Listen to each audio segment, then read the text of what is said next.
the Hollywood Unapologetic Podcast with Orlando Delbert, Filmmaking Essentials. Okay, welcome. You're tuned in for a really crucial... We're getting into something that every filmmaker, honestly, especially if you see yourself as part of what Orlando Delbert calls the new Hollywood generation, you really need to get your head around this. Yeah, definitely. We're talking about protecting your film, your work from, well, some pretty significant threats out there. Things like shady distribution deals and that infamous creative accounting that can just make your profits disappear. Exactly. It's about safeguarding your success. So for this, we've looked at discussions from Hollywood Unapologetic. We have, and also some really blunt advice from a film distribution consultant on Reddit. They go by Direct Current Labs. Very insightful. Okay. And then, articles on distribution, red flags, negative pickup deals, this thing called cross-collateralization. Which sounds ominous already. It can be. Also entertainment law, the mechanics of Hollywood accounting, and just the basic ways films actually make money. Or perhaps should make money. Right. So our mission here is pretty straightforward, but honestly vital. We want to arm you with solid knowledge, actionable steps, things you can actually do to protect your film projects, and, crucially, the money you deserve from them. Let's get right into it, then. The dangers in the distribution world. Where do we start? Well, that Reddit consultant, Direct Current Labs, had a pretty stark warning. They mentioned really unscrupulous outfits, in other words. Unscrupulous outfits. Okay. On which side? Both, actually. Sales agents, consultants, and distributors. And they often target, interestingly, films that seem really marketable, easily consumable stuff. Wow. So the film you think is your golden ticket. Could actually make you more of a target for someone looking to exploit it, yeah. Counterintuitive, maybe. That is, yeah, bit of a gut punch. We also saw that article, the 5 distribution deal red flags one. Does that help? It flags potential issues, sure. But here's the catch. And Direct Current Labs was really clear on this. Unless you've got significant distribution experience yourself. Which many new filmmakers won't. Exactly. You're probably not going to spot the really dangerous stuff just by reading the contract. It's not always, flashing neon signs. It's hidden in the details, the industry jargon. Often, yeah. Or it's baked into standard-looking clauses that actually have exploitative implications. So just looking at the distributor's fancy presentation or their supposed reputation isn't enough. Definitely not enough. The consultant stressed that real protection comes from experience, either your own, built over time, or getting someone experienced on your team. Which leads us right into this whole concept of creative accounting or Hollywood accounting. Ah, yes. Hollywood accounting. It sounds almost mythical, doesn't it? It does. But the Wikipedia entry makes it clear it's a real thing, a big thing. It is. Basically, it's using, let's say, opaque methods to calculate a film's budget and profits. Opaque meaning not very transparent. Not at all. No. The aim often seems to be inflating the expenses and, here's the kicker for you, the filmmaker, drastically reducing or even completely wiping out the reported net profit. Why does that matter so much?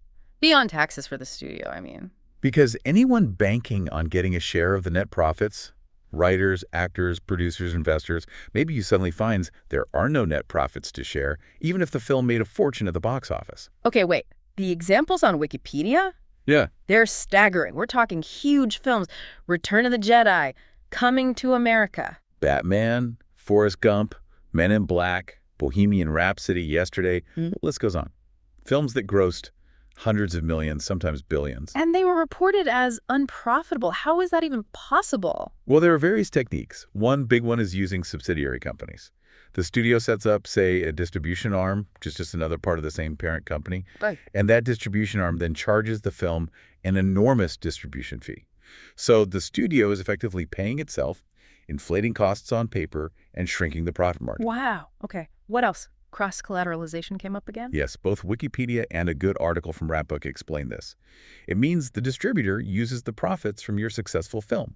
My hit movie. To cover the losses from another film, maybe one that bombed, even if the two projects are completely unrelated. So my success just gets swallowed up by someone else's failure? Potentially, yes. If you agree to that kind of clause, then there are overhead calculations.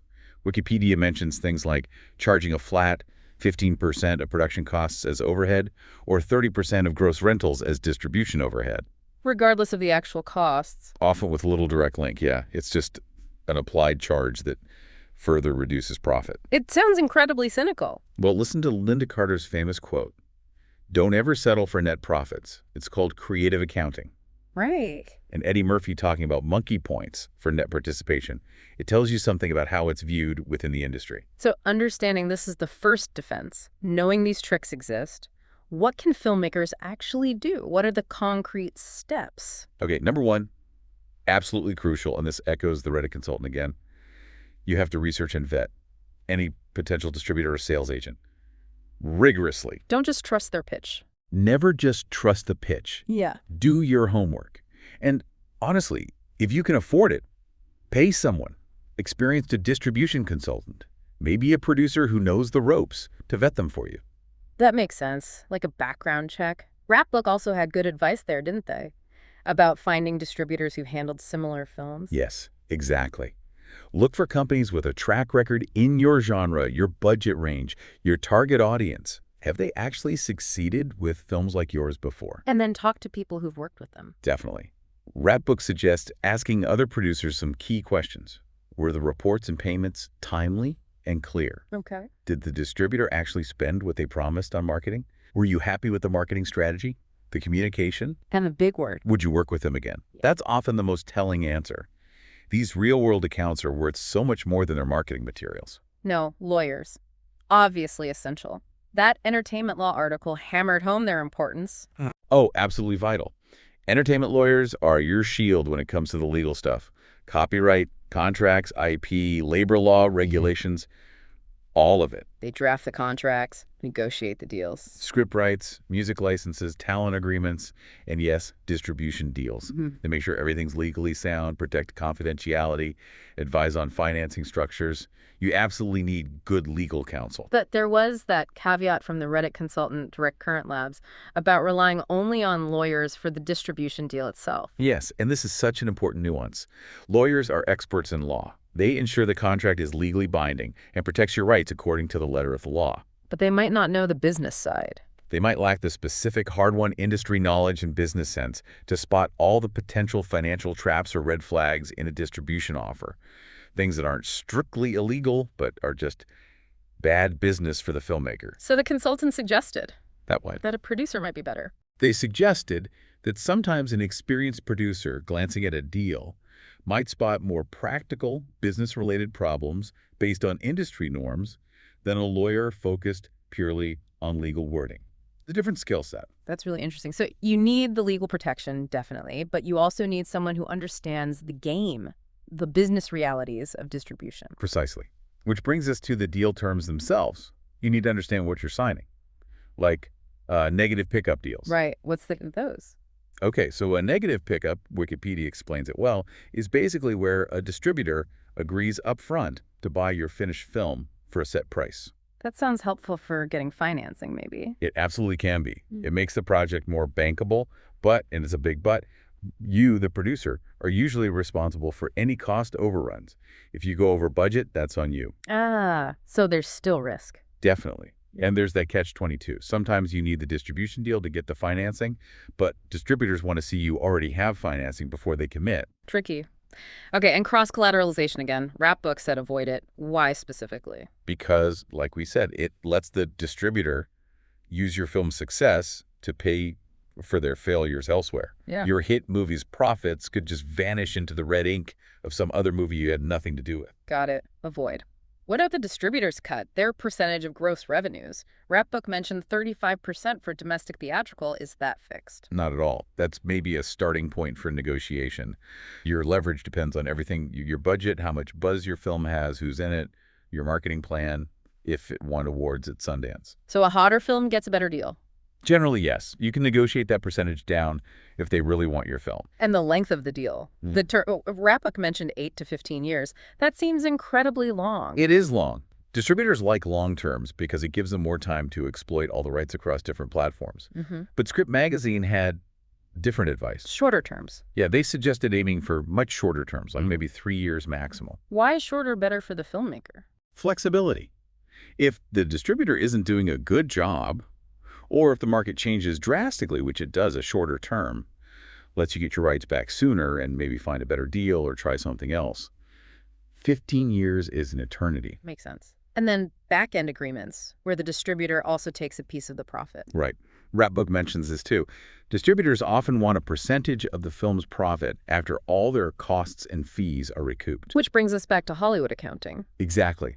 You need to be very careful about how profit is defined in that contract, negotiate clear definitions, and also, don't forget, ancillary rights. Like streaming, TV. Yeah, VOF, AVOD, ad-supported VOD, linear TV, even newer stuff like VRR rights. Rapbook flagged these. They can be really valuable revenue streams, so make sure they're specifically addressed and negotiated in your favor. So it's a minefield of details, really. Every clause matters. Beyond vetting and understanding the contract, are there other protective steps? Well, you could consider self-distribution or using aggregators for digital platforms. Both Rapbook and Script Magazine mention this. It gives you more control. But less marketing muscle. Generally, yes. You have to be realistic about handling the marketing and promotion yourself. Building your own social media presence, which Script Magazine advised, is smart no matter what. Connect directly with your audience. Good point. Any other advice from Script Magazine? They also stressed keeping marketing expenses capped in your distribution deal, demanding detailed, transparent reports, and insisting on timely payments. Basic business hygiene, but essential. Okay, so boiling it down, it seems the core message is be vigilant, do your homework, understand every single part of the deal. And get the right kind of advice. Not just legal advice, though that's critical, but also business advice from people who truly understand the ins and outs of film distribution. Right. For you listening, especially that new Hollywood generation, your creative vision is paramount, obviously. Yeah. That's why you do this. But understanding the business side, the distribution realities, is just as crucial if you want that vision to lead to sustainable success, not heartbreak and empty pockets. You need to think strategically. What kind of deal actually makes sense for your film, your goals? And how can you start building relationships now with people, lawyers, producers, consultants who can guide you through both the legal and the business challenges? Don't be afraid to ask hard questions. And honestly, be prepared to walk away if a deal smells fishy or just doesn't serve your interests. Your film is valuable. It's the result of huge effort. Treat its distribution with that same level of seriousness. Maybe think about this. Beyond the big theatrical distributors, what alternative or hybrid distribution models might actually fit your specific project better? And who are the experienced people you could talk to about navigating those paths? Something to consider. You can find more insights on navigating the entertainment industry and achieving success in Orlando Delbert's work, including his book, Pollyanna's Tear-Soaked Battlefields of Hollywood, a survival guide against the cynicism and the hypocritical, and of course, the Hollywood Unapologetic platform. And always remember, you are the key to your own success. You are the new Hollywood generation. Be informed, be prepared, and most importantly, be great. That's it. Be great. Good luck out there. See you next time.